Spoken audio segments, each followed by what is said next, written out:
In this episode of Negative Modifier, we were playing the game Kult Divinity Lost. Kult Divinity Lost by design involves content, themes, and situations that may be uncomfortable or triggering for some listeners, and is most definitely not suitable for all audiences. Listener discretion is advised, and we really do mean that this time. Hey there, Charlie here. On behalf of the whole cast and crew of Negative Modifier, thanks for giving us a listen. If you enjoy the episode, please consider giving us a rating or reviewing us on your listening platform of choice, or liking this episode if you're enjoying this on YouTube. It only takes a few seconds and helps us find new people to inflict our signature brand of madness upon. If you want to support the show, consider supporting us on Patreon. And if you're looking to chat with the cast, other listeners, or get the most up-to-date news about the podcast, check out our Discord channel. Both are linked down below in the show notes. And with that all said...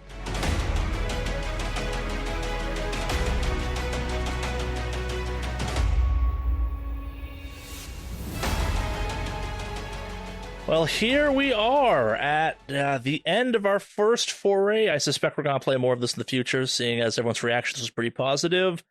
To Kult, Divinity Lost. Our first powered by the Apocalypse game on the podcast. So what people think of Kult? And I suspect you got some questions you want answered. We're talking about Kult. Dark-ass game. We're going to get into the nitty-gritty details of it. Please heed our content warning on this one. Yeah. So, okay. I guess the biggest one for me is we all had secrets, and I don't think they were actually revealed fully. So that is a great place to start, I think. Do we want to go through and officially reveal what your character's dark secrets are, and that can be our jumping off point to kind of talk about this game as a whole? Sure. Yeah. Sure, let's talk about how awful we are. Yeah. So I'm actually going to start with the character that you guys did not pick. Prosecutor Joshua Katz. As Jad just said, you all fucking suck. Like, this is... There's only really one of you that's not like a fucking terrible-ass person, and it's ironically like Officer Kostrov, but we'll get to that in a second. So, Prosecutor Katz, he's an up-and-coming kind of... I'm not sure why I imagine him whenever I read over his character sheet, but I picture him as kind of like a Kennedy-esque character, but kind of like he's doing the right thing of becoming like a prosecutor and stuff like that for all of the self-serving reasons possible. Like, he moves to Detroit, which is where our story took place, specifically because it would give him a shit ton of experience because of the socioeconomic problems. So, like, the guy is a fucking, like, white-collar criminal through and through that's only kind of using a bad situation for himself. And his dark secret is, you grew up in a nice home in Washington, D.C. Your father, Robert, was a Republican politician and died of cancer when you were 7 years old. Your mother, Laura, took care of you during your entire childhood. She was respected in high society and concealed her alcoholism and depression. But you knew. You found her unconscious several times and had to console her and take care of her as she drunkenly threatened to kill herself. She became increasingly embarrassing, nearly disgracing your family name and your reputation. So, when she stood there with the pillbox and liquor bottle and wanting your pity, you said you didn't love her anymore and she should just go ahead and do it. The next day, she was dead from an overdose of sleeping pills. She was found lying in her own vomit on the upper floor of the house. You felt relieved. Like I said, Katz sucks. And to finish that off, the outpouring of sympathy definitely helped you as well. I'm kind of glad you guys didn't pick Katz. He is, in a cast of unlikable characters, I think, just kind of the most upfront, least interesting of the four. He's very... him and Dr. DeHamre, who we'll talk about in a second, I'm sure, are the only two characters in this that I actively want to see have fates worse than death. And that's kind of the point of Kult to a certain extent. So that's the unplayed character. Who wants to go first with their character? Well, seeing as how you're already talking about me, might sure, as well. Yeah. As you know, I am one of the few that suffered a fate worse than death, so I'm pretty sure. But what do you call? Are you the handler? You're not the handler. What are you the lore You're keeper? just the game master in this game. Like, it doesn't have a fancy name have a for fancy you. Title? Oh, okay. It doesn't. I'm kind of. It feels like it should. I personally think there's a missed opportunity to call me the Demigurg as part of this, but that we'll get into that in a minute. Or the cult leader. Our Jared Leto. You can, yes. The Leto, yes. We'll call it that in the future. So, psychologist Dom. So many patients have sat opposite to you, talking about their meaningless problems, humdrum lives, anxieties, inner pain. Perhaps it was the feeling of power, but systematically, you convinced 4 patients to take their own lives. You used innuendos to convince them their suicidal thoughts weren't so wrong after all, and they probably weren't loved. To avoid suspicion, you have assured nothing was recorded, and your patient journals say something completely different. And when you receive the phone calls and emails telling you they took their lives, you felt a curiously joyful sensation in your chest, leaving you walking on air. You literally have the power over life and death. You memorize their names and look at their pictures on your phone several times a day. Josie, Dermot, Kyle, and Sarah. You are itching to find another vulnerable person and gain power over their life. So if you're wondering why I just went absolute batshit mid-game, or just constantly was like having ulterior motives and everything else like that, it's because I'm a terrible person. Like a terrible person. Yeah, you are a straight-up serial killer. And also, I want to draw attention to, hey, Alex, remember back when we were doing the sessions here and you kept saying, I'm pretty sure I have the most despicable character, and I kept saying, I don't think so. Yeah, no, that sounds kind of fucked. I'm not going to lie.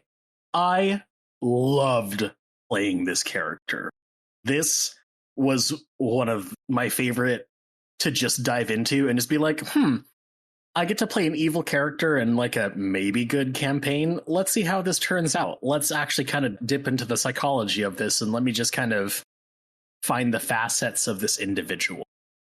No, yeah, I think you actually did a fantastic job of that too, where it's like you can tell you got who Domray was, and I think it was partially because like you despise who Domray is. And like that made her more interesting because like you didn't like her, but you understood her well enough to portray her well, and that came across just kind of constantly of like, no, this is a bad person. It's weird calling her one of my favorite characters you've played so far, but there's something kind of just fascinating kind of where you took her and just kind of, you definitely drove home that whole idea of just how like you slowly eased into just how unbelievably selfish the character was across the board. I wanted to introduce that kind of aspect just by lightly threatening Kostrov with the fact that I like my report is what is like it can influence his job later. I needed to plant that like influential seed. I don't know if that really took or anything else like that, but it was more so just like, hey, I'm gonna drop this hint. It's interesting. Like I think like one of the kind of interesting early on parts for her is that she has, of the characters you were playing, arguably the most power up until no one has any power anymore. Like no one's really in control, but she is definitely more in control of the situation than anyone else is. Like she has the most to gain and everyone else has the most to lose, kind of from how events play out. And I think that's kind of an interesting thing to toy around with them. We'll get into that in a minute as we kind of work through the story more. Who wants to talk about their despicable character next? So I don't have my thing up right now, but basically, Lydia, the little girl that we kept seeing, well, okay. The detective has a bit of a drinking problem and is corrupt. They take bribes and they sort of see the world as like, I take the bribes because my coworkers do, and they really do have a bad alcoholism problem. And in one of their nights returning home from a bender, they hit the kid, Lydia, with their car. And instead of facing the music for killing a kid, she just drove on and covered it up. Yep. Something I didn't tell you about as we're kind of playing through. The alcoholism actually has a mechanic in the background that plays out. Oh, yeah? Yeah, basically, like, you can go through withdrawal if you're not drinking. It's a good thing I was drinking most of the time. Yeah, it cuts either way. Like, so the drinking makes the influence of kind of how things go bad worse, but it makes a lot of the dice rolls a lot harder. But yeah, like, I very much enjoyed playing the character. I like Kult because we're all bad people, and you can try to be good, but it's probably the worst thing to do if you value your life. Yeah, the scenario definitely kind of leans itself into that one some. I keep saying this. We'll talk about that in a few minutes, though, as we kind of work our way through it. Last but not least, Alex, a.k.a. Officer Kostrov. Okay. Well, here's mine. So when I read this, I remember it was kind of trippy, so I'll just read it to you guys here. But so my dark secret is what happened in the engine room haunts you. Nightmares, panic attacks, and hallucinations have become part of your daily life. Handcuffed to rusting machinery, you watched how Franklin Mills carried out some bizarre ritual. He butchered Janice Bedford before your eyes, yet she just wouldn't stop screaming. Not even when she was completely cut open. You were sure you would be killed next, never to lay eyes on Amy or Dominic again. Franklin had violent outbursts and beat you repeatedly, all while chanting something. The last thing you remember before losing consciousness was him sinking his teeth into the woman's eviscerated heart, tearing off a piece of meat from it and swallowing it, all while she kept screaming. You woke up at the hospital and soon learned that Franklin Mills was apprehended. William was missing, and Detective Felicia Jenner's partner, Clark Glover, had been shot to death with your service pistol. Released early from the hospital, but are still suspended from service with undergoing a psychological evaluation. If you pass this, you return to work with the police force. Keep your mouth shut about what happened down there in the darkness and the woman who refused to stop screaming, even though she was dead. No one will believe you. So, yeah, that's what my character had gone through as far as that whole experience, which is why he was so fucking just timid and like literally was haunted by what had happened. Yeah, I guess it's probably worth mentioning. You all picked your characters without knowing any of the dark secrets. That was an intentional kind of setup on my part. We walked through a bunch of this actually as part of the session 0 for this, but yeah, from a game master perspective, kind of given what makes Kult, I thought it was important for you guys to pick your characters kind of based off their general description and then be surprised by the basically kind of the darkness inside of each character. And I think it was, I guess like it's a question for all of you. Would you have picked the same character knowing their dark secret ultimately? Well, I rolled mine randomly. That's so right, you did, yeah. I think so, though. If I had to pick, I think so. I honestly probably would have picked Domri if I had known about her dark secret. Sure. Only because that makes her one of the most interesting characters and whatnot.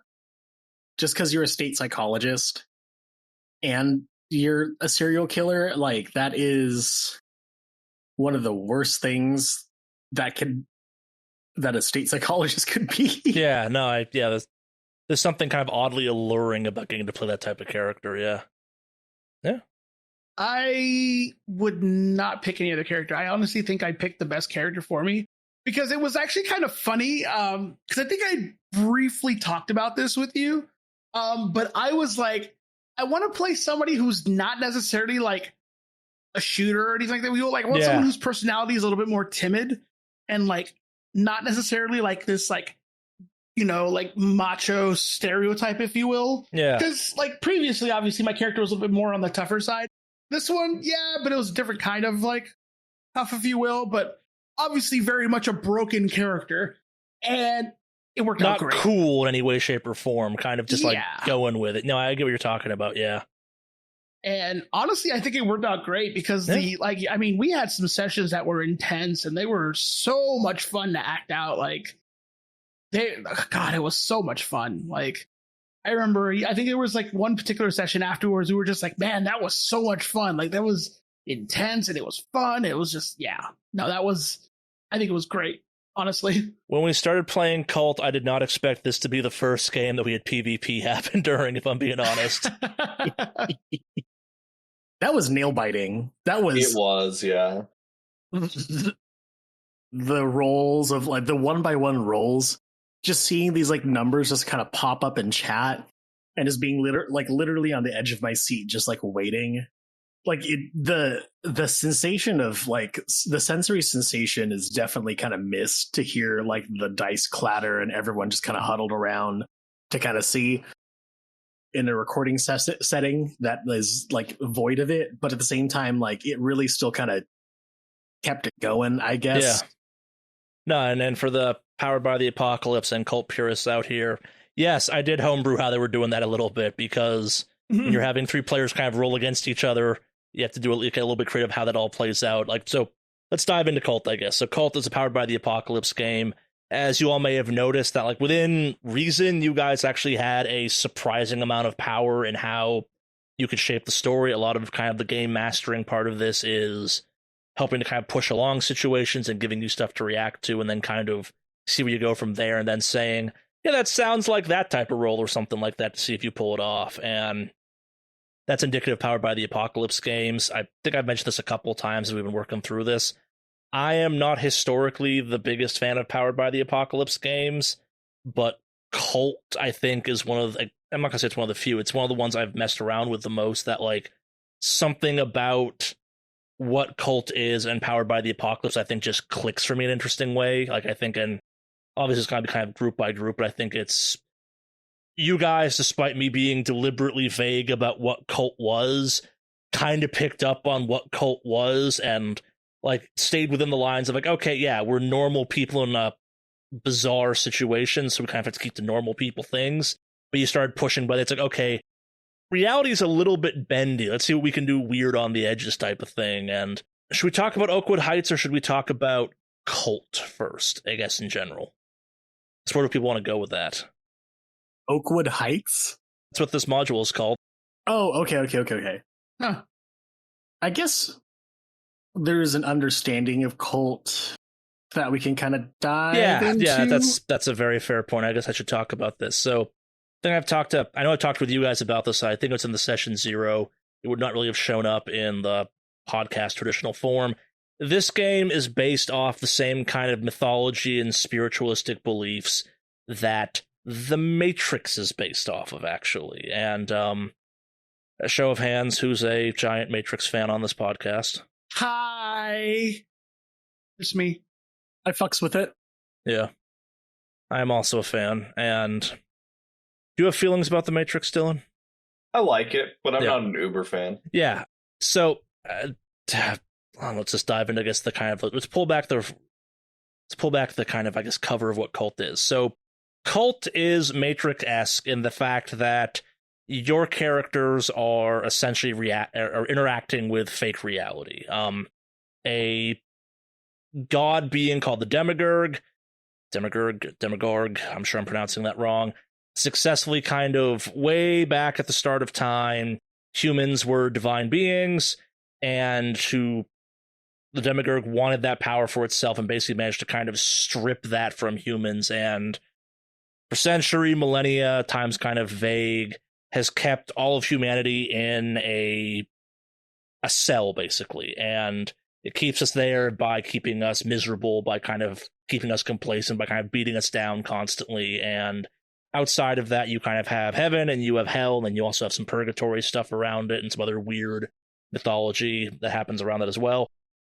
And kind of turn of the 20th century, when humans stopped being as devoutly religious and started questioning things more, the wheels started to come off the Demagogue's plan, and as a result of this, it died, it fled, it lost enough power, it was no longer a relevant player, and basically kind of God has flown the coop, and angels, demons, and everything else in between are now still trying to kind of hold on to this source of ongoing power they've enjoyed for so long, as humans slowly, quite literally, wake the hell up and reclaim, in some cases, some of their power. So characters in this game are classified as one of 3 things: asleep, aware, and enlightened. Asleep is what your characters start off as. They are unaware of reality. Aware is what most characters in Cult are, essentially. They are aware there's something off with the world, and they're working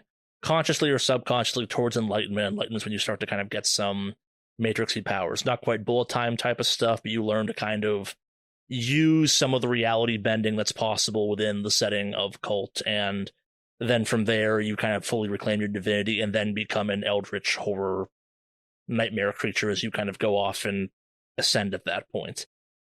Any questions so far?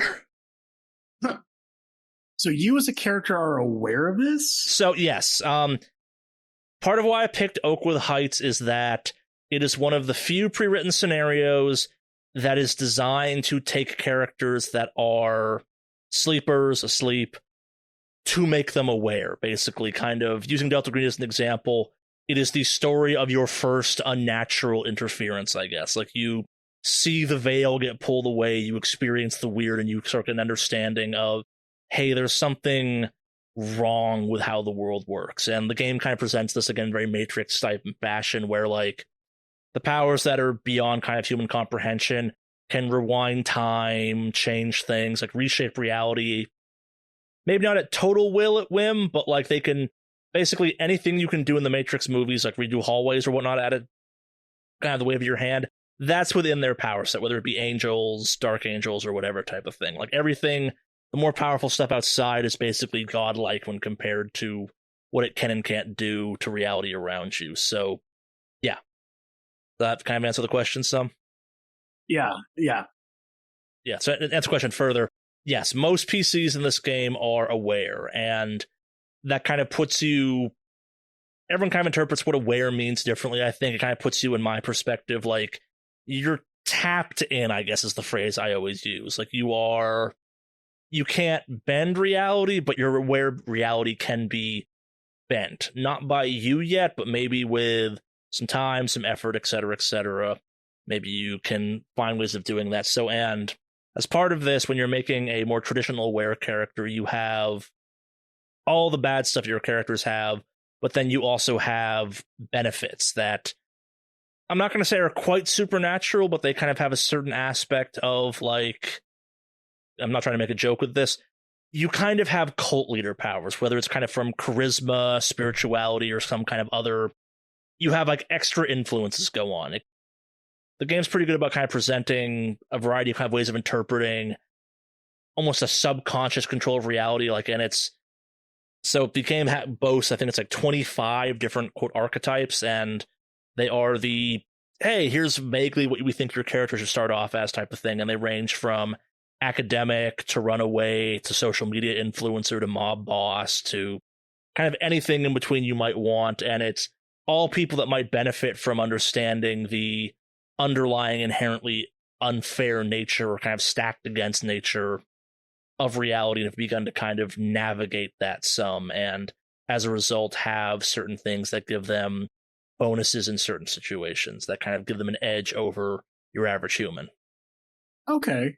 Yeah. I guess to kind of walk through the basics of here's what a normal character in Kult has. You have an occupation, you have a dark secret, you have 2 disadvantages, and those can range from kind of, I'll call it minor stuff like phobia, to having a stalker, to having like repressed nightmares, to being the victim of medical experiments. And then you get 3 advantages, which can range from like being super attractive, to having combat skills, to having sporting skills or occult studies, etc., etc. And those are all kind of tied to your attributes, and from there you kind of build from there. I guess put in perspective, the Enlighten starts to give you some real reality bending stuff. I think even bullet time is technically one of those in there, but also you can kind of bullet time outside of that, just given how the nature of Powered by the Apocalypse works. Okay. Yeah. That's kind of interesting to think about, kind of the transition between the, I guess, backbone of how Kult functions, and then this being our thrust into heightened awareness of the simulation. Yeah. Because, like, you got some shitty people. Like, I'm trying to imagine, like, Domri surviving this instance, and then now realizing that she's in a fictitious world that she can control. Like, that's not good. Yeah. No, yeah. Like, it's one of those things where it's like, she may not realize that she can, like, that she's in a simulation necessarily, but she understands that, like, holy crap, the occult is real, and, like, yeah, this guy was capable of escaping essentially his mommy demon. with a human sacrifice.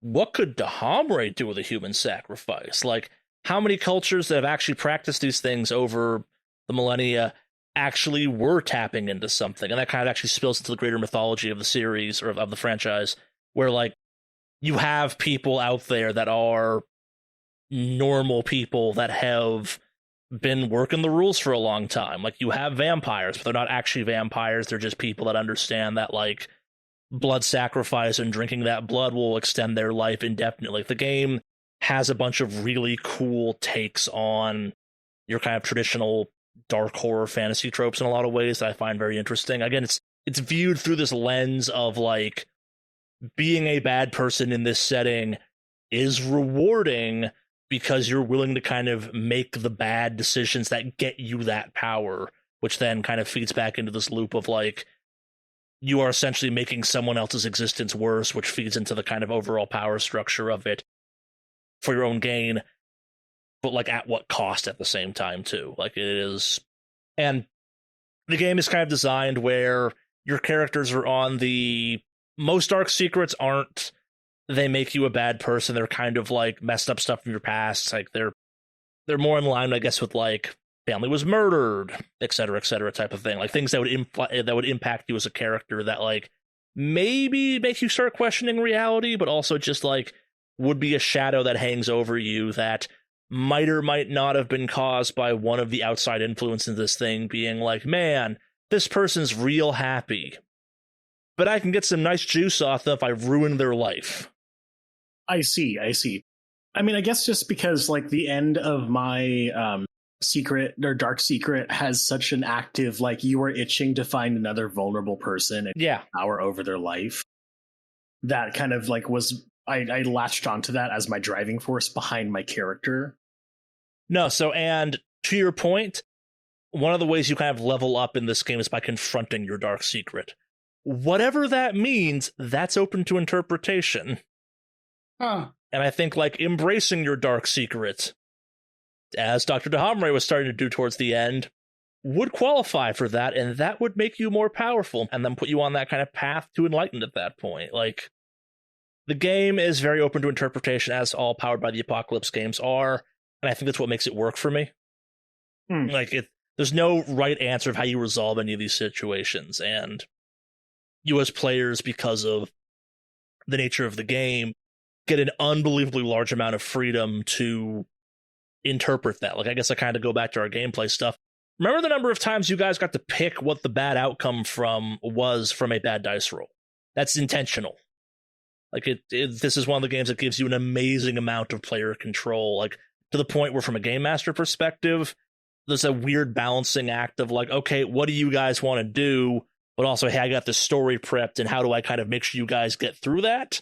But simultaneously, it's like, no, like, you guys can, within reason, do whatever the fuck you want, kind of fuck off. Like, there will be ramifications for that, et cetera, but yeah, like, nothing was stopping you except, hey, you guys were kind of invested in the plot, from just being like, okay, cool, not going to the creepy ship.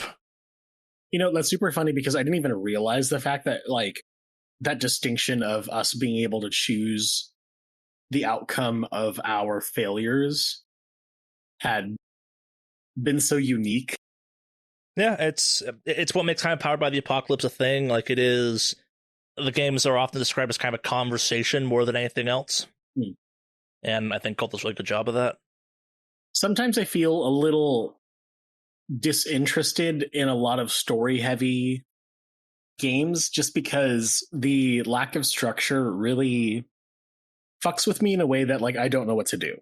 Sure. It's kind of like, all right, like, here's a situation and I don't have instructions, or I don't have, like, a backbone of stuff. It's more like, all right, let's kind of do whatever the heck. But I'm really glad that this group has been phenomenal in cultivating my role-playing skills and engaging in that role play and not be so number crunchy, I guess. Yeah.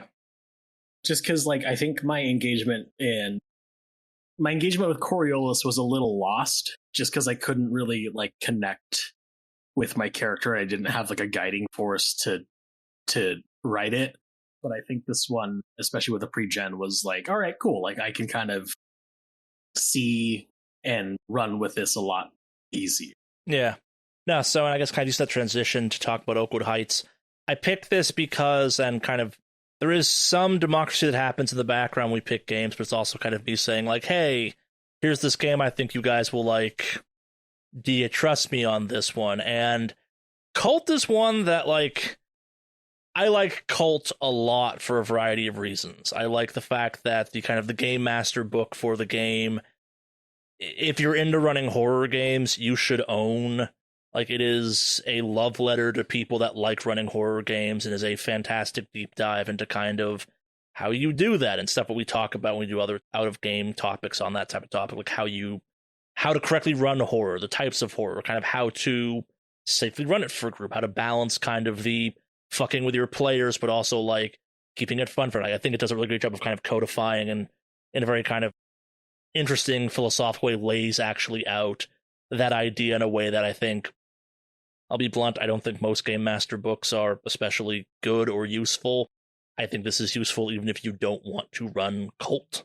Like, I just genuinely enjoy reading it, where it's kind of fun having a not quite textbook, but kind of a textbook on, like, here's how to run horror, and here's, like, some ideas you can build off of that, like, I'd never thought of, or, like, hey, here's some things you might be doing wrong, or here's some other things you can do to kind of spice things up. Like, there's a great understanding of how dark Kult can get. And when I picked this, I wasn't totally sure we were gonna make it to the end, if I'm being honest. Like, there are multiple points in Oakwood Heights that I think are really, really, really goddamn dark, and it was kind of the gamble of, like, okay, are we up to this? Because it's a very dark story. It's full of an endless number of triggers type of thing, and I wanted to pick something short that, like, if we decided to tap out or kind of it was too much for us, because I think Kult earns that bizarre distinction of being one of those games I would say do not run this for randos. Like, this is a game for groups that you are well established with and highly comfortable with, because I don't know a game that can go as wrong as this game can as quickly. Unless you're intentionally being just kind of a terrible GM. Like, by design, this game is meant to kind of be uncomfortable in a lot of ways, and I think it succeeds, but also, like, it has the framework to be a game. It's like, no, you can do that safely and kind of functionally in a fun way, and my big fear is that, like, it is a departure. Like, Powered by the Apocalypse games are not for everyone. You all seem to enjoy it, I think, by the end. I think, Dylan, you have a similar perspective on Powered by the Apocalypse I do, where it's kind of hit or miss, right? Yeah. Yeah. I really like Kult. Can't say I really like a lot of other. Yeah, it's part of why I wanted to run this game so badly for the podcast was that, like, I have been adamantly, I do not like Powered by the Apocalypse games, and then I read this, and I'm like, oh, I just don't like how every other game I've read runs Powered by the Apocalypse. Got it. It's so... Yeah, and Oakwood Heights is a short, one-shot scenario. As is our fashion, we took a kind of, like, yeah, it'll take between 4 and 6 hours to probably run this thing, and turned it into a whole crazy epic that ended with somewhat a crazy gunfight at one point, and player versus player combat. Like, it's... If you're keeping track of things, there's actually only 2 locations really in it. You have the house, and then you have the ship, and that's kind of it, but also kind of in the Powered by Apocalypse and also Kult nature, it's about giving your players a situation to kind of explore and go nuts in, and see where it goes from there, if that makes any sense. And if you want to run this for your group, it is free. You can be downloaded from the website. It's also on drive-thru and stuff like that. It's part of a collection of other free adventures for Kult. The other one that seems to be popular for first-time scenarios is called the Atrocity Exhibit, I believe, and I like that one.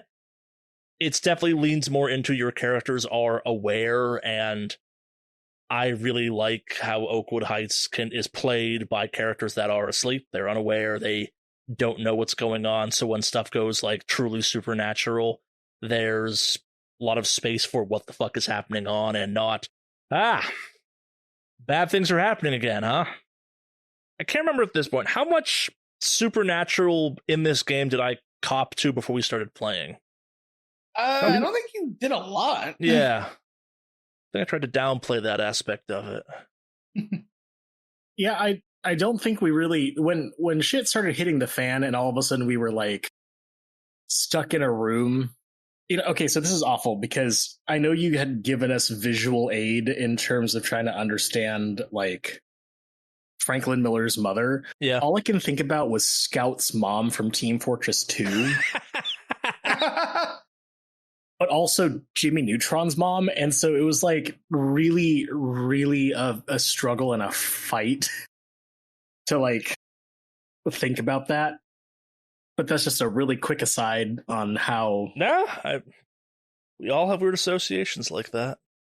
Yeah, no, the transition into the supernatural, I guess, was interesting just because I didn't expect how to experience the supernatural.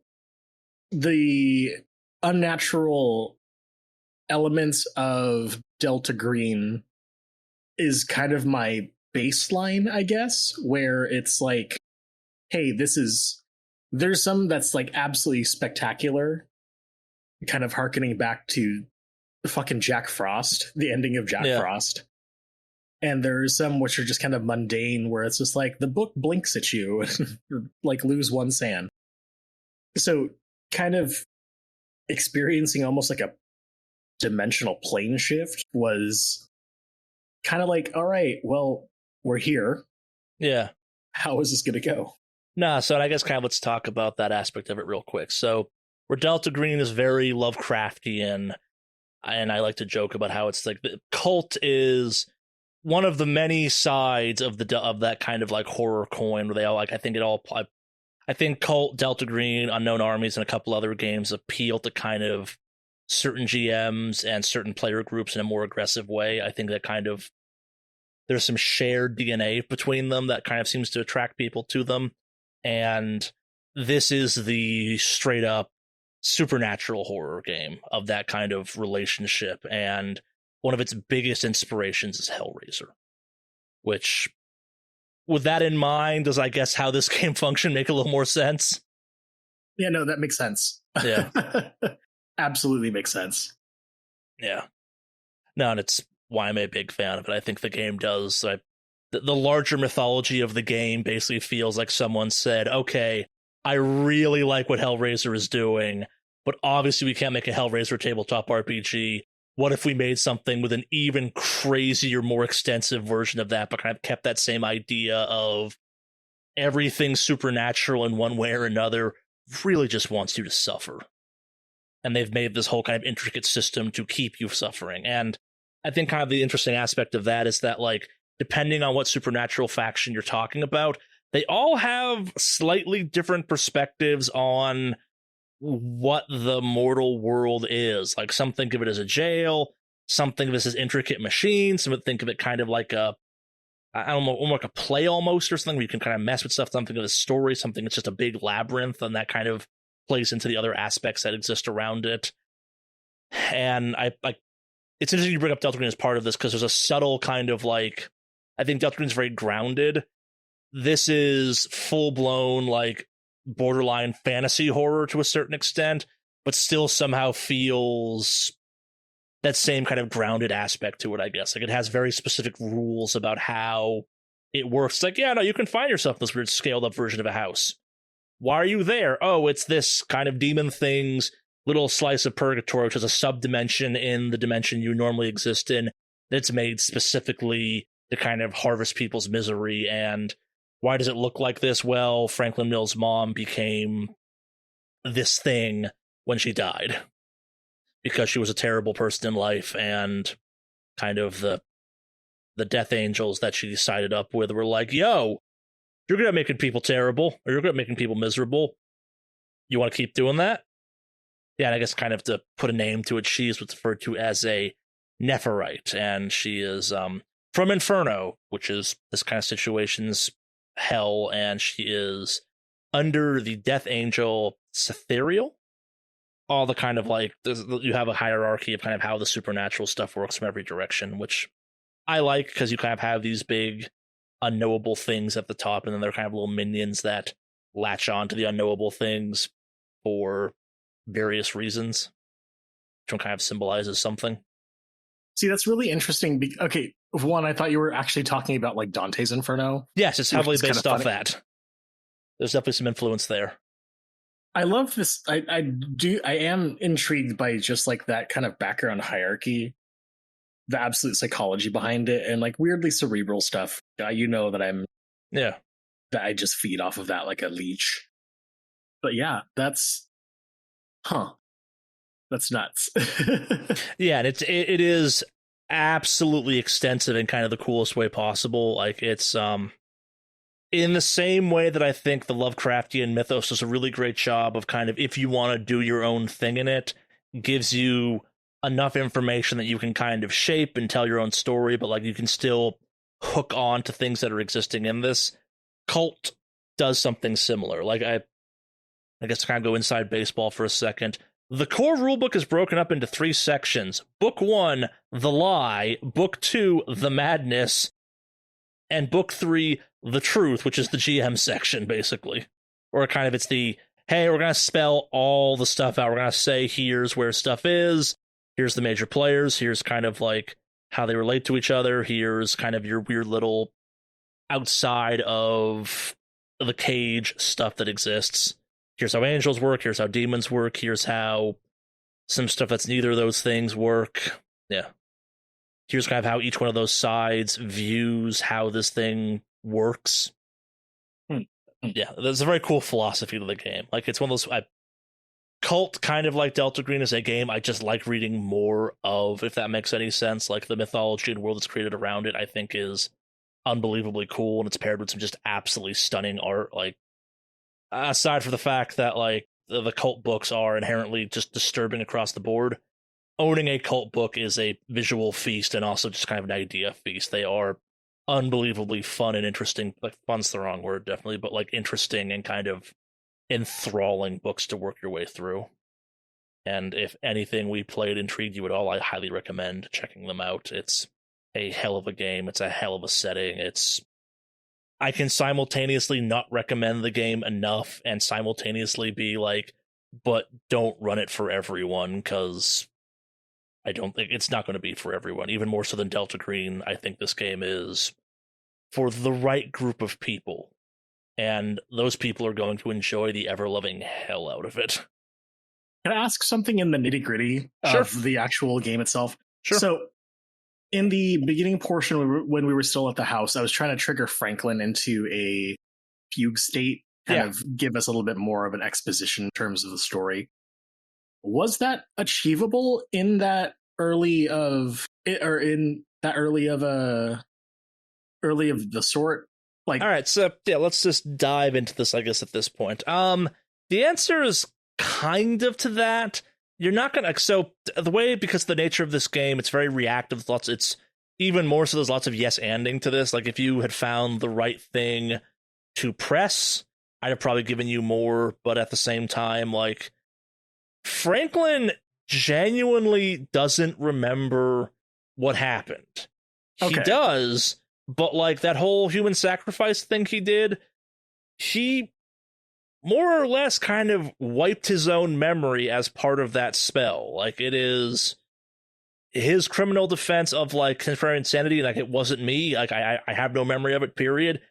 He did it, absolutely. Like, he's a bad person. He did the murdering, he did the human sacrificing, he did the heart eating, like, all happened, except he genuinely has no memory of it, and the house is kind of where that mental barricade starts to crumble some, which is why you get that kind of like him as a child living in a house of horrors of parental abuse, and him as the adult that has this like spell thing up that's some of what he did starting to poke through a little bit. And also, like, Franklin Mills is aware enough, he managed to do a human sacrifice to counteract not like minor demon, but like a demon's interest in him, so he's at least a little bit tapped in. Okay. Yeah, he's not gonna like rewind time on you or like phase through a wall, but like, he did the human sacrifice. He did a terrible thing specifically to block Mommy Dearest from being able to find him and keep messing with him. Like, he learned a spell from questionable sources and made said spell work. And then secondary thing, both Jenner and Kosteroff were able to go after killing Franklin when there was a promise of only one. ultimately, had Domray survived the incident, would she have passed into kind of the real world, air quotes, and not have been stuck in like this hell limbo? So I gave the explanation of it was Jenner's gun that Kostrov shot, so that's how Jenner got to kind of get out on that one. So I guess to kind of like get into to get the nitty gritty at the end of it, like all three of you can, in theory, like if you team up and make like Martha Mills doesn't really give a fuck how many you leave versus not. She just wants Franklin. She recognizes that, like, if she plays you three against each other, she might get some extra playthings to torture. But she really just wants Franklin. So she's more than happy to let all of, some of, none of you leave. And since you were dying, and the scenario is pretty explicit about, like, if you die, you don't really die because it's purgatory, and Martha Mills has not absolute control, but basically kind of as much control as she wants over the situation. You can't die there type of thing unless she wants you to. So, but you're kind of like grabbed and removed from play, and she gets to keep you at that point. Okay. Yeah. Like, what she really wants you to do is just straight up drown Franklin. Like, and I kind of like, I chose some very specific wording at the end. You got Franklin back to her. I'm not sure he's alive when he got back to her, or like how alive he is. She's like, oh yeah, he's here now. Ah, fuck, I got a loophole for them or something like that. There's a lot of wiggle room on that because she really doesn't care about the rest of you. She just wants Franklin. Damn. And I guess kind of to give you some perspective on a little bit of that too. So this thing is kind of written away. There's only really 2 locations, 2.5, depending on how you think of Martha Mills' house and stuff like that. I made the distinction of once you hit the engine room, then you were in the purgatory. Basically, you had to go deep into the Cenobia enough for kind of you to enter the Shadow Realm, if you will, at that point, to kind of like step out of reality enough and into the kind of sub-reality that Martha controls. And yeah, it's why kind of that was the trigger for when stuff got weird, and that is also why when you stepped into it, Franklin was like, got his memories back and realized, oh no, I need to get out of here ASAP, whatever that means. That's not really written into the scenario, but I kind of found it useful as from a GM perspective to have a, like, okay, here's the divide between reality as it functions as reality and where I start get to having endless hallways and rooms filling with water and undead people from your past showing up and being like, hi, I'm not dead anymore. Let me stab you with a screwdriver. Good times. Yep. This one talked about the Cenobia. Did anyone get an inkling that the Cenobia was a big hint at what was going on? You know what? I didn't. It didn't click for me. If there was something hidden there, it didn't click for me. The creatures from Hellraiser are called Xenobites. Oh. And when I was trying to come up with boat names, because there's no official boat name for this, I'm like, okay, what sounds like a big fancy tanker name, but it's going to be a Hellraiser reference? And after much trial and error, I came up with the Cenobia. Which actually means, like, it works in a variety of ways. I think it means, like, queen and stuff like that as well, which I think plays into the Martha Mills angle of it in a fun way. That's the weird Easter egg of this. Zenobia was, like, is a woman's name from, like, I don't think it's Greek history, but some history, and I do think that it means queen. Yeah. Sorry, it's Cenobites. That's the thing from Hellraiser, not Xenobites. Slight difference. A Persian empress and a queen of Egypt. No, never mind. 3rd century queen of the Palmyrene Empire in Syria. But at the same time, the fact that it's just kind of an alternate form of Cenobites, like, okay, tight. Fuck. I love, like, because you kept dropping this, like, there's this giant hint in front of you, and in my head, I'm just thinking, like, well, I'm a doofus, so I hardly can't even, like, think of where that hint could be found, so I'm just not even going to think about it.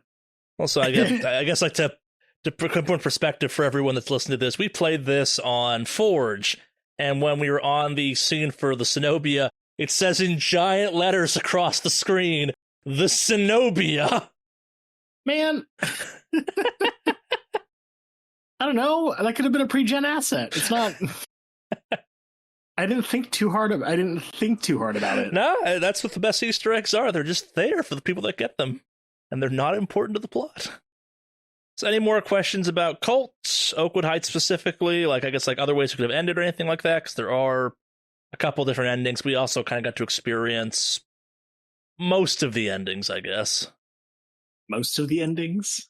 I mean, you could just straight up try and kill Martha Mills. Like, it is possible to fight her. No.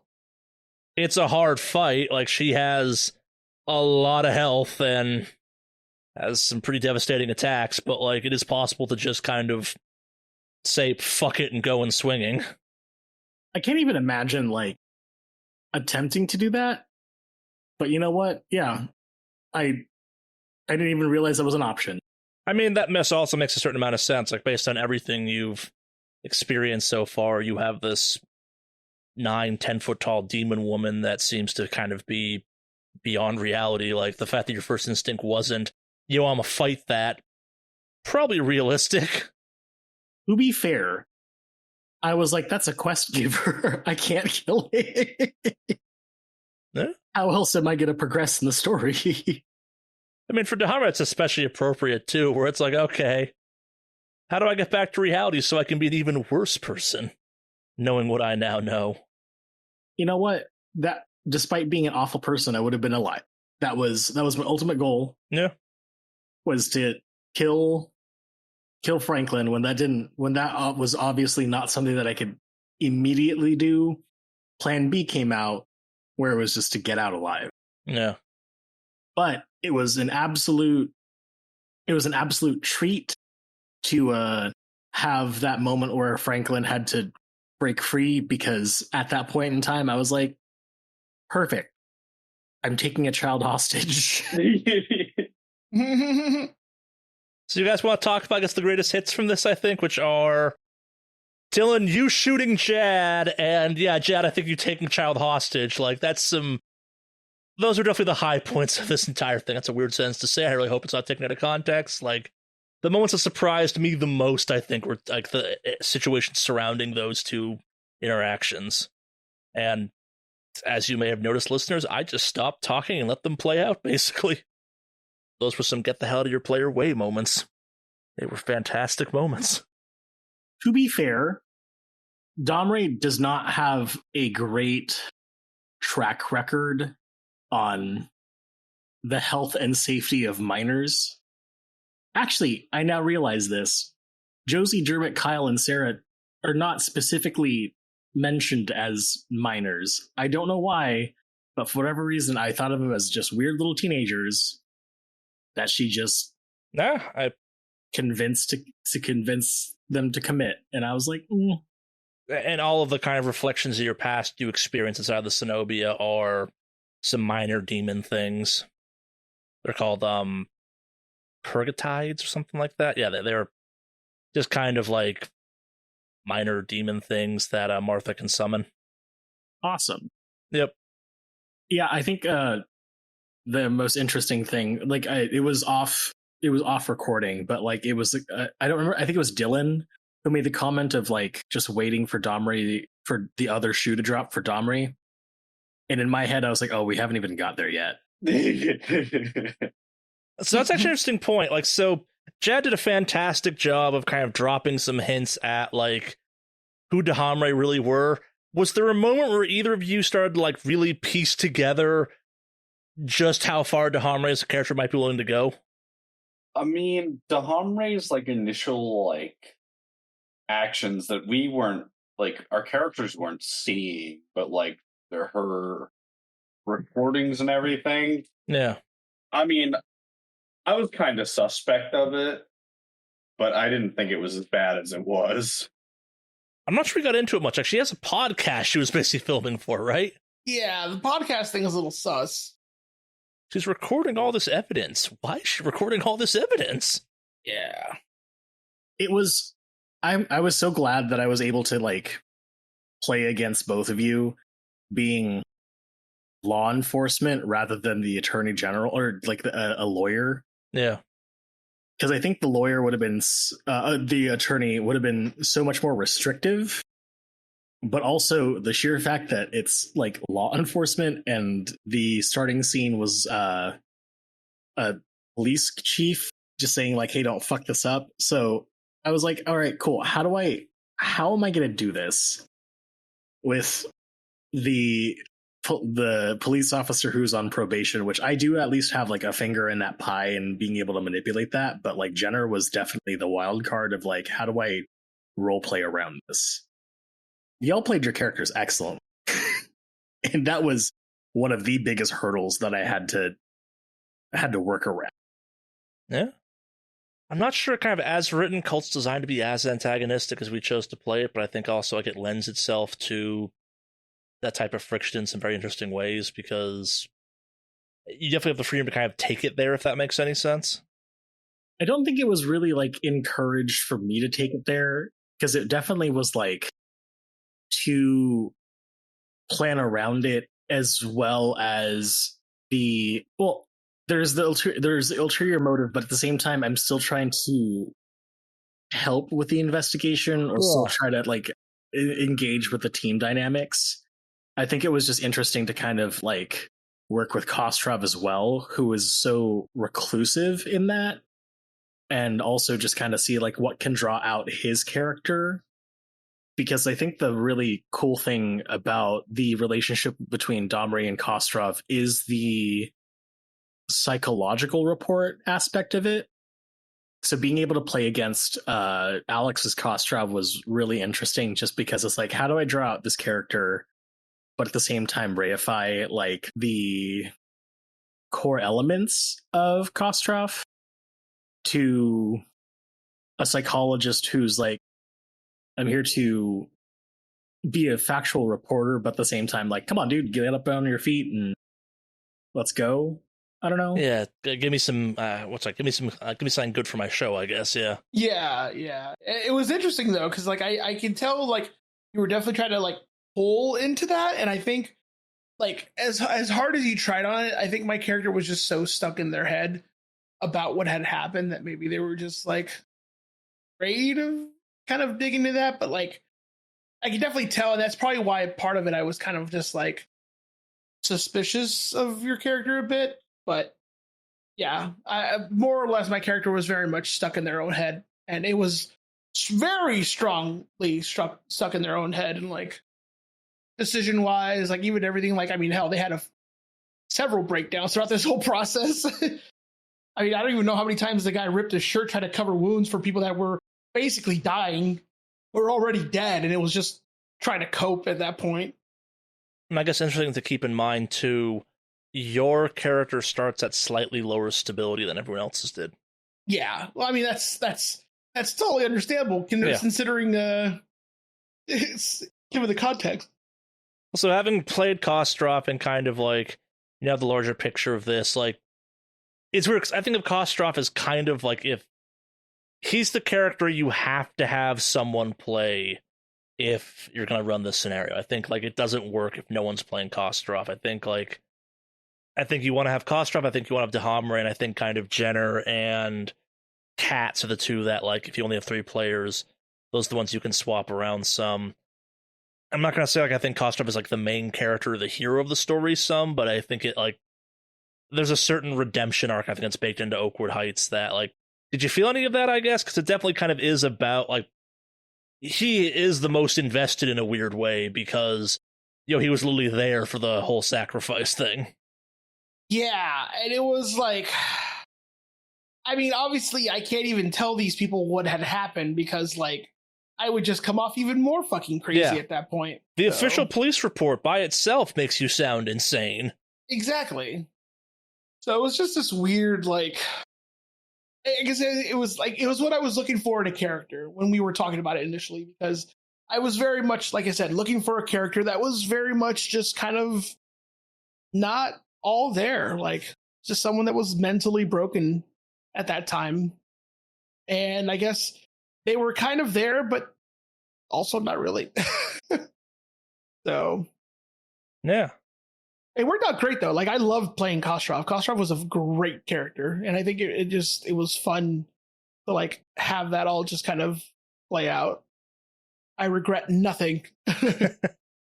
How did you kind of come to your decisions, I guess, when it comes to your freezes? I remember the entrance to the Zenobia, how Kostrov just kind of stayed behind while everyone kind of went forward. There was a weird aspect in me that was thinking, it's like at some point in time he's gonna go. Like he's a player character, he's gotta have to commit to advancing the story. But then I realized, like, no, actually, Alex is really into this character at the moment, and I don't think that Kostrov is actually going to go down the stairs. I mean, you guys essentially have forced me to go down there. Like, it wasn't my choice. Well, it was my choice in the sense of I either went down there or, like, something, there were going to be consequences if I didn't at that point. So, because I mean, maybe I remember it. It's been a little bit since we played that part out, but I remember basically I didn't really have a choice in that matter. But the reason, I mean, I had hesitations was like I kind of referenced the situation in regards to his dark secret, because in the reference to the dark secret, there was obviously the part where he talks about like I was like handcuffed to some machinery, and anytime you go down any of these kind of ships, I'm assuming like the ship we were on is not exactly a cruise line. So it's going to be a lot of just like machinery and just pipes, and it's going to be dark and dank and not exactly inviting. Yeah, the Zenobia is one giant PTSD trigger for Kostrov. Yeah, it's essentially one giant PTSD trigger for me. So like just hanging out outside, I was like, yeah, no, I mean, I have to go eventually, but like, yeah. And then of course, having where we're like, yeah, we're going to go and we're going to literally revisit all the crime scenes. Like, yeah, we'll go. This is going to be great. And it's just, for my character, it's like, well, shit. Okay. You know, because I remember responding to some of the initial calls in some of my character backstory. Like, I believe I ended up going to some of the houses and all that stuff. But like, I know at some point I wake up, and when I witness the dark secret part of my character story, I'm literally, like I said, chained up, and I'm literally like helpless at that point. So it's just, yeah. So that, I guess at that point, my character is just kind of like, it is helpless, which also I use as a kind of a reflection point for when like somebody was shot through the chest or stabbed through I think at some point there was somebody who was gravely injured and basically dying. And I'm like, no, I can save them. I got this. Like I can make things right. And I'm essentially bandaging a corpse at that point. And it's just like, let them go. They're dead. They're gone. But I'm like, no. I got this. Like, let me go through the motions. Because at that point, for my character, like, I could not save, what was her name? Franklin. I'm pretty sure that was Franklin, man. Yeah, well, no, yeah, it's... Technically, you killed Franklin at the end, yeah. Well, I killed Franklin, but I was also trying to save somebody else at some point. I mean, also, Franklin tried to get drowned. Also, we had Dahamre get shot through the chest by Jenner. Yeah. But I think there was someone else I had tried to bandage at some point, because, like, I mean, there were multiple times I remember, like... Oh, did you try and bandage someone during the hallucination? Yeah, I think so. Maybe the hallucination. Probably. But anyway, there were several times, like, somebody is basically dead. And there's like, at all intents and purposes, somebody would have been like, no, they're a goner and they're done. And I'm like, no, we can do this. It's like literally, it's a copium moment for my character. And I was like, no, we got this. And it's just like, it's not happening. And it literally has to take someone else telling me, no, they're done for. Let them go before I was like moving on. I think even with like Franklin dying, it took him straight up vanishing. Yeah. Yeah. So, no, it's interesting because because the relationship that you're set up with, because like Jenner kind of hates you for killing her partner, maybe it makes an interesting situation where the game deliberately kind of keeps the what happened in the Zenobia vague that first time around, like, and doesn't actually say what happened in the book either. Like the actual stuff, I'd have to double check out every part of it, but like you were there for it, someone died, they just used your gun as kind of all the detail it gives. Like, it could be Franklin, it could be something else for all you know, type of thing. Like, there's a beautiful ambiguity there, I think, that you kind of, yeah, I really appreciate how you kind of chose to approach that, where it's like, maybe you did, maybe you didn't, but also, like, you're trying to save as many people because maybe you did. Yeah. And I mean, whether or not it's like, I'm doing it because I want to make things right, or is it like I'm doing it out of selfish guilt because I know I did something and I just don't want to come, like, it was ambiguous enough that I could play around with it. And so you don't know if I'm doing it because, am I doing it because I genuinely want to save people and maybe it looks disingenuous that I'm overly trying to save people, or am I literally guilt ridden to the point where it's almost self-destructive that I'm going out of my way to try to save people that literally there's no way I can save them. Like, they're lost causes for anyone else, but for me, it's guilt pushing me beyond that part of like, no, keep going, you got this. Yeah. And it's like, no, you don't. Like, all intents and purposes, they're goners, they're done for. Like, you literally blew a hole through Franklin Mills. There's no amount of fucking ripping your shirt and bandaging them up and filling the hole that's gonna stop the saving them. Like, how much shirt do you have to stuff inside a person to stop a fatal gunshot wound? Yeah, this ain't it, Chief, but here I am. Like, yeah, so it's for me, it was just, it's ambiguous enough that I can, like, just go over with it. And again, like, for anybody else observing it or listening in, yeah, is he pretending, or is he actually guilt ridden by the whole thing? Either way, it's absolutely self-destructive.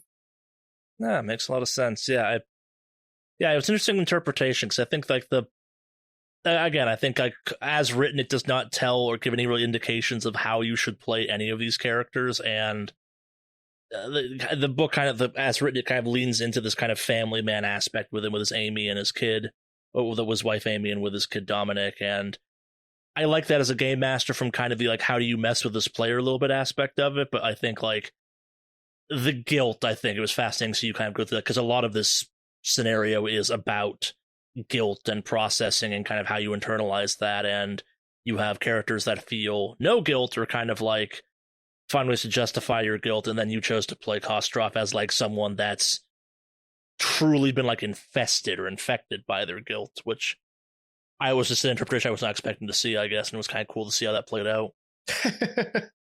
Can I just interject real quick? I legitimately thought that your wife and child did not exist at one point. Yeah. Well, again, it was this weird ambiguity of like, is he making this shit up because he wants us to believe he's innocent? Because, like, all you know is that this man's gun was used to essentially murder another cop at this point. And then on top of that, like, how does some guy like Franklin Mills not only overpower the other person, but also overpower you, and you somehow cannot stop Franklin Mills from doing what they did? I literally thought, when you said that your secret was like god awful, and after reading my secret, in my head, for whatever reason, I was thinking, okay, so this is a Hail Mary. But Adrian Kostrov, the one that you were playing, is not actually Adrian Kostrov, but Franklin Mills. Jeez. Oh, that would have been... So I thought you were going with that because they hint at, like, maybe there was another person involved in Franklin Mills' crime. Like, wouldn't it be convenient? That's what I'm saying. Like, and then, like, his wife and his children was like he had, what's his face? Billiam. He had William somewhere, and then he's just doing some weird long con. And in my head, I was like, I don't think this is happening, but, like, wouldn't it be really funny? Yeah, no, that's... Do you think I'm just hitting you with the Kaiser Sose moment? Like, I mean,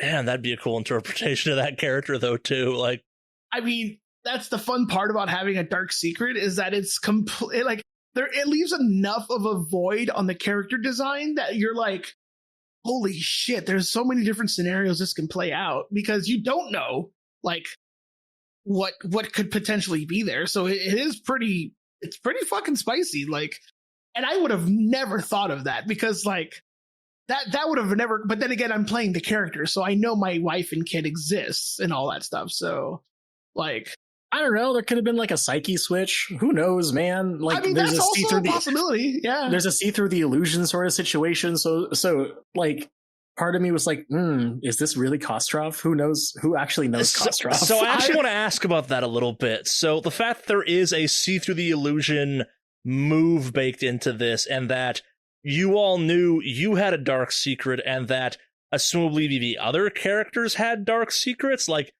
was that something that was on your mind a bunch? A little bit. I didn't know, because like that mechanic is hidden from us because we were apparently like asleep, right? Yeah. So I just didn't know what it did. And especially just because like we couldn't just call for our rolls. It was like, all right, let me see if I could just puzzle my way through this situation and what outcome happens. I mean, I played it that Jenner believed that Kostrov's dark secret was that he's the fault that her partner's dead. So I wasn't thinking about it too much either. I was just making assumptions. Yeah, and honestly, like, I know Charlie hinted at it a few times, but like, as soon as the little girl showed up and she hadn't said a fucking word and never seemed tired or anything like that, me as the player, that's sus as fuck. But Kostrov, caught up in his own shit, he's worried about his kid and his wife. So random little kid showing up, oh wait, she's accounted for by somebody else in the group? Whatever, I'm not asking questions. I just want to get home to my wife and kid. So I really like the Jenner Kostrov relationship, and I think that like my favorite moment was when the Homray had been shot and Jenner was giving CPR to Franklin, and I really thought that I was going to get executed while giving CPR to Franklin by Kostrov. That was intense and fun. That was such a great fucking moment to play out. Like, it was so much fun to just like that moment was so good. And like just the back and forth, like the dialogue and just in general, like playing through like the whole feeling of like the character and like back and forth, like literally getting to play out this whole like breakdown for Kostrov as this whole thing is going on. Because he's literally faced with a dilemma. Like the dilemma, it's lose-lose. Like it's one way or another. And the way that it got presented to him was like, look, you can either kill him and you're going to go to jail and you won't see your wife or kid, or you can make sure he serves his time. Like, it was just, like it was a great, like that, the whole thing just flowed so well. But yeah, that was a great moment. That was really a Donald Glover walking into like the fucking burning everything. Someone got shot, whatever the heck. Because like you weren't in the room when like that shit happened. So really, you just saw the outcome of a struggle, and then Domri just bleeding out with fucking your partner, or your investigation partner, or this other player character trying to revive your arch nemesis. Yeah, which is even funnier too, because like at the same time, this was just after I had my like hallucination of a deal being struck with what was her name again? Martha Mills. Martha Mills. Yeah, with Martha. So I'm like, if I just had a deal struck with me, these two people have a deal that just went down. And I just walked into a room of two people who decided whose deal was more important to them. Like, that's literally what I walked into. In my mind, the only thing that I obviously couldn't factor, and it just didn't occur to my character because all I saw was one of the people who potentially made a deal is alive and the other one is pretty much dying, if not already dead. Like, is there. Like, what am I going to do? I only have literally one shot at this point. because what's to say I'm not going to get taken out and then I lose and my family's not going to be safe afterwards. So, and then on top of that, what's it called? Was it, I'm spacing out all of a sudden. Was it Jenner, right? Detective Jenner? Yeah. Yeah. Detective Jenner fucking hates me. So like, yeah. I had no reason to spare this person. None at all. All the signs are like, yo, like easily take out. Like you don't even have to fight the other one because they're already down for the count. You take care of this one, you and your family are home free. So like trying to like fight that, like, okay, I could easily do this. And then being convinced by not just someone else on your team, but someone who hates your guts to be like, look, dude, don't let him win. It'll be better if he suffers in jail. And to like have that like turnaround arc of having someone who legitimately hates you to be like, look, we can get through this was kind of a fun, just instant character development moment for that relationship between those two, which I thought, again, also really added to that moment. Because, again, these two people, they legitimately just fucking hated each other. So yeah, the number of interpretations for that moment, it was just kind of a cool moment from a GM perspective where I'm like, I genuinely do not know how this is going to play out, because I'm just saying when you show up on this and when you have a character show up where it's like you have one player character that's been shot, presumably by the other player character, but also the murderer is there getting CPR. It's like, what the hell is going on? I mean, to be completely frank, I fully was like, I mean, because Jenner was giving CPR and like she was still giving CPR while talking to Kostrov. So I was like, oh man, if he decides to do it, like Jenner's just dead. I don't think there's any justification in which she survives a shot there. So I was like, oh dude, I just gotta keep talking until he cracks. Gotta keep going. I mean, like, take it one step further. Like, maybe Kostrov knows Jenner's kind of corrupt, and maybe Franklin Mills has been like, yo, you get me out of here, we strike a deal or something like that. Like, the possibilities of detective giving CPR to known murderer versus the doctor who's been kind of weird but like is on their side in theory, it's like, what the actual fuck have I walked into? Yeah. And I just want to really add real quick, because I know that scene was like intense and all that stuff, but Jad, you played your character so well. You gave me Robin Williams in 1 Hour Photo vibes. Yes. I don't know if I told you that before, but you played it where it gave me that vibe. No, I really was super invested in it. It was one of those things where it's like, until I got shot, I had no intention to harm anybody.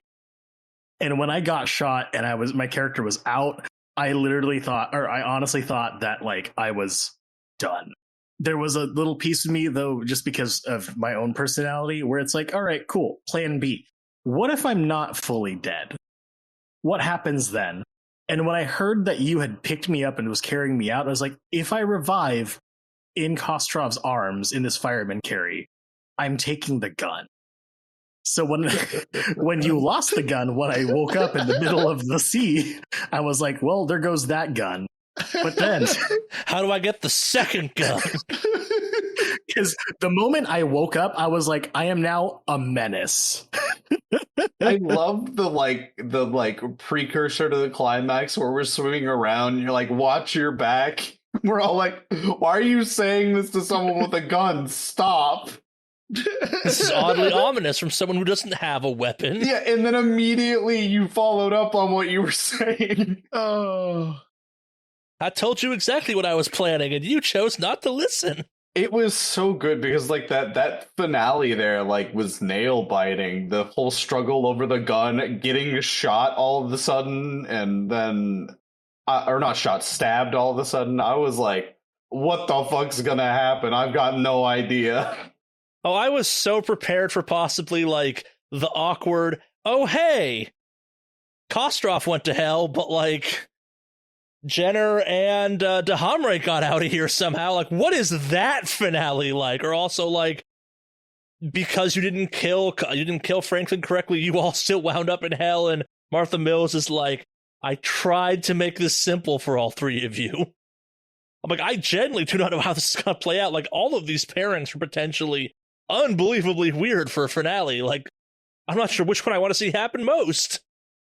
The big, like, twist that got me was that Jenner got out too, because, like, after she made the decision that, like, she wasn't going for non-lethal anymore, she kind of accepted that, like, okay, at least Kostrov could get out of here and not have a problem, but I just killed, like, a state psychologist. There's no explaining that away.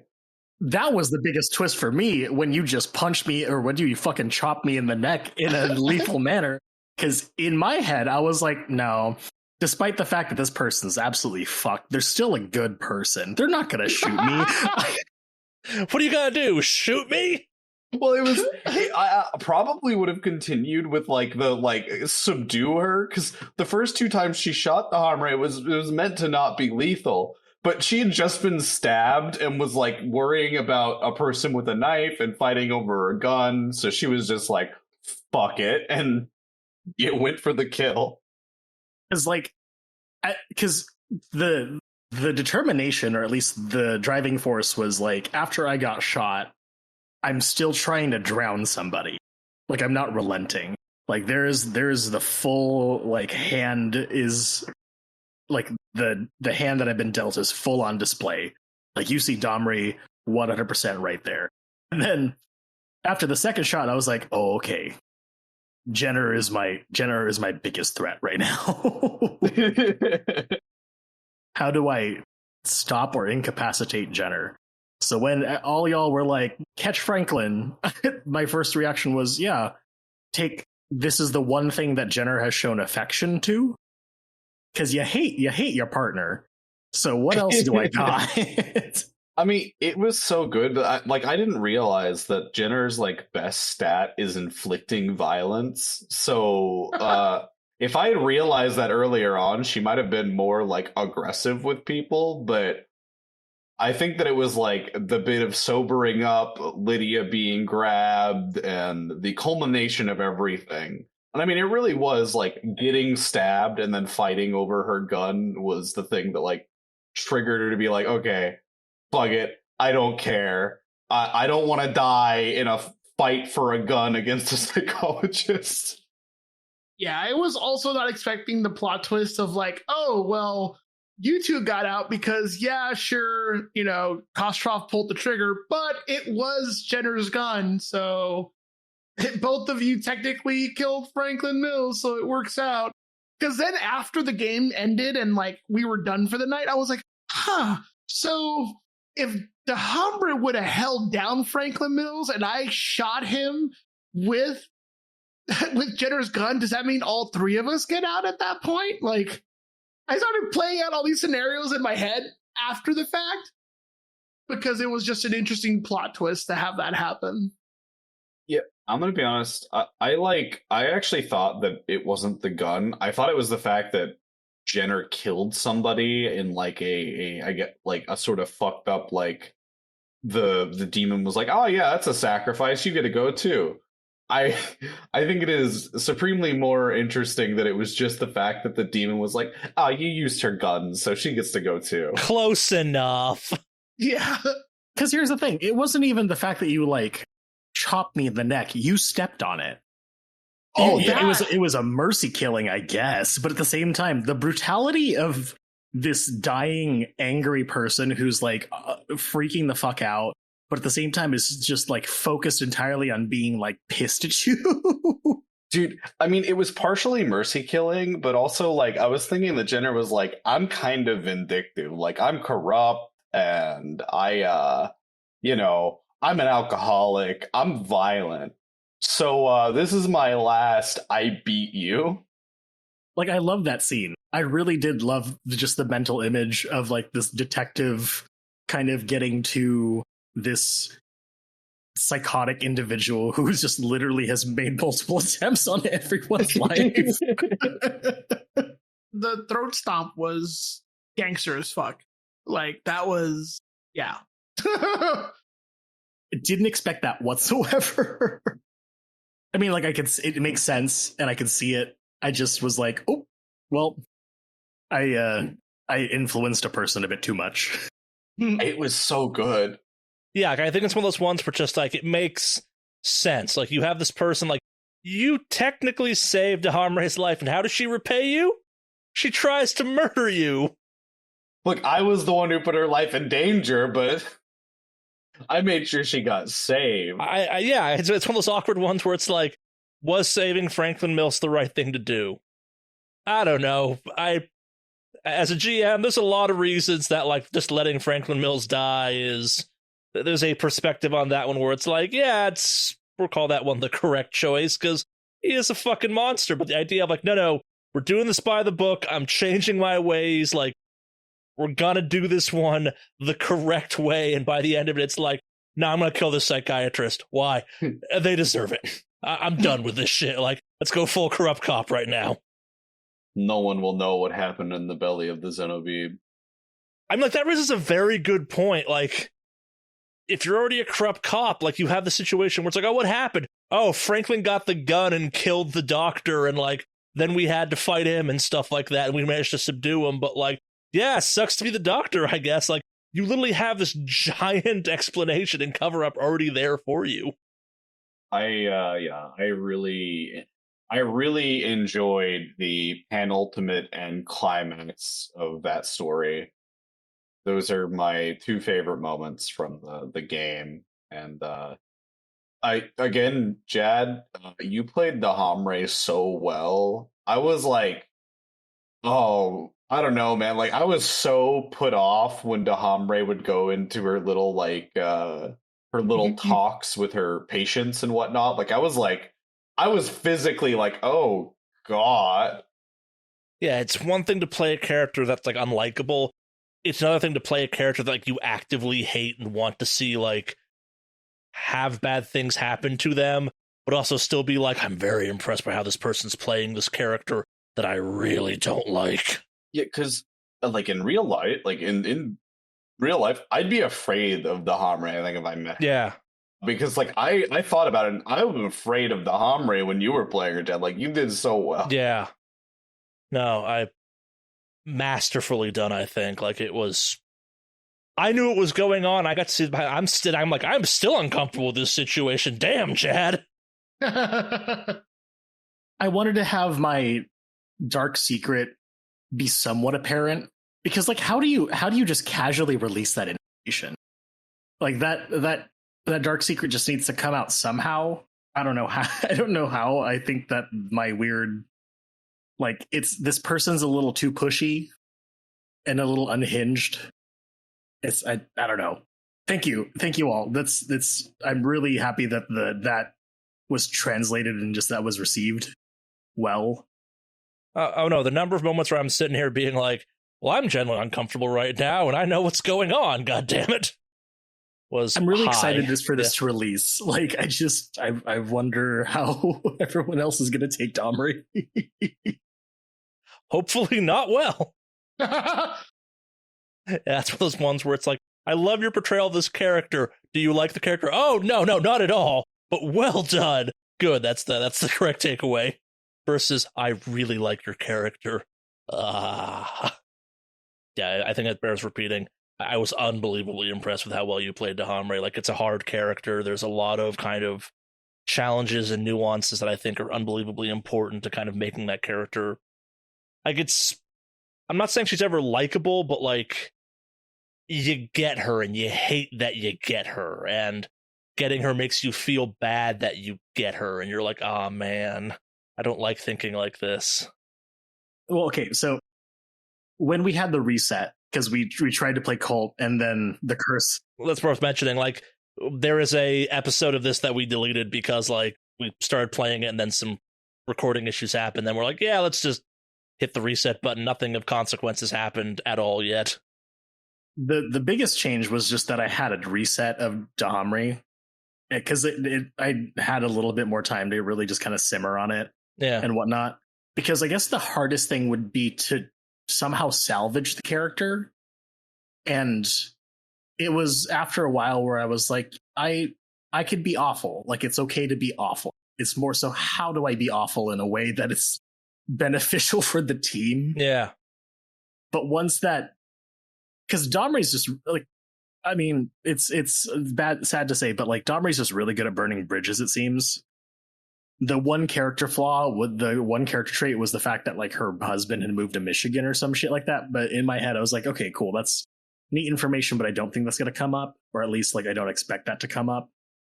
But for someone who's just entirely self-serving and has no qualms about hurting others to advance her own agenda, it felt not easy, but it felt like logical to approach these situations and these things in the manner that, like, yeah, Robin Williams' 1 hour photo would be the correct answer or be the thing. It was more just also just being like, well, you have Kostrov who's genuinely trying to redeem himself or like do good, and Jenner who is struggling but is still doing good. How do I compare up to these characters, which y'all, again, like, I could not have been able to tap into this thought process if I weren't playing against your characters as well. Not like antagonizing, but just like being able to create the conflict with that, because again, two officers standing in the way of her and her ultimate goal. So kudos to your characters too, because you guys help me, or you guys really inspire me to play better. Yeah. It's a fascinating story that ultimately becomes one psychiatrist's drive to sacrifice a person despite two law enforcement officials really trying their hardest to stop her from doing that accidentally. Yeah. And I'm gonna add, I'm consistently, like, always surprised at like how much we take like the role play in this group to like the next level. Like, I'm always like, I mean, we had a great time obviously with like character developments when we did Delta Green and all that, but like doing like Kult and all that stuff, like there was like some real magic that came of this. And like I said, Chad, you were amazing with your character, and like the vibe that we got, like, but like you said, yeah, the Rob Williams and 1 hour photo, like there were moments where it was just like that eeriness of like, yeah, the you know, the psychologist and all that stuff. But you played your character so well, and it was great. And you know, Dylan, you again, we had a phenomenal intense scene with like the role playing. So like I feel like this group consistently keeps taking the role play to the next level. And of course, Charlie, the facilitator for all this, like, you guys again, make this shit easy on my end, yeah. I will say I'm actually very surprised. I don't think I've ever heard you say like you genuinely didn't know where we were going to go with our decisions. No, that's kind of the fun of Kult for me, I guess. You guys get so much freedom in what you can do. It's kind of me sitting there being like, where's this going to go? I do not know. Got one person shot already, one person partially drowned, and a third person has entered the situation. Yeah. Yeah, I really do think, like, it's, and this is a major tip of the hat to you guys, that is one of my favorite moments I've ever GM'd, period, I think. Like, it was just kind of like, I'm going to do nothing. I'm sitting there being like, I will not ruin this. I will not ruin this. This is an amazing thing. I will not ruin this. How do I not ruin this? How do I make sure they get to do exactly what they want through all of this? But I think that's the masterful craft of a GM who is well experienced and knows what they're doing, because I completely did not even realize that was completely just like freestyle. We were just freestyling all over this game. For whatever reason, I thought like, okay, cool. Charlie has placed us in this situation so that way we can have this moment. Like, I thought you had guided us there, and that was a very specific moment that we were supposed to have. No, not realizing the fact that you just kind of saw us rolling and was like, all right, cool. Let me just put up the bowling bumpers and just let them have at it. Yeah, I guess, like, if you guys want a perspective of, like, basically the moment you left Purgatory, Martha Mills' house, or kind of the hellscape Martha Mills' house. Like the moment you left that, I'm not gonna say you were totally off map, but like that was more or less where the scenario ends, giving you kind of like, hey, here's where stuff plays out, until you got to the finale where it's like, okay, if X people, if like F number of people survive, or like these conditions are met, here's how kind of it vaguely plays out. And it was kind of me sitting back and being like, and now we hunt. And just letting you guys go nuts on it kind of thing, and just seeing where it would go from there. I'm like, okay, we got this backdrop of the ship. I can make it a weird maze thing. What do you guys want to do?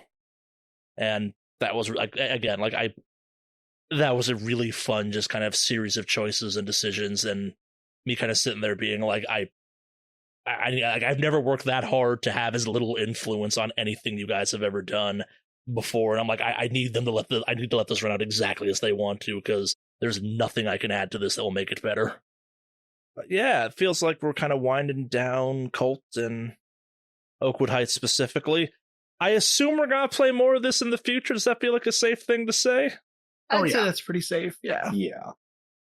Any kind of, I guess, closing thoughts or any last questions you guys got about this? Like, this feels like one of those awkward ones where, having now played it, like, would you agree that, like, it's a hell of a game, but also go in with some concerns about, like, how triggering this thing can be? Like, I think this game requires the most post-session care of anything we've played to date, just because it starts off dark and, like, you have multiple moments. It can't possibly get darker than this, and then it does.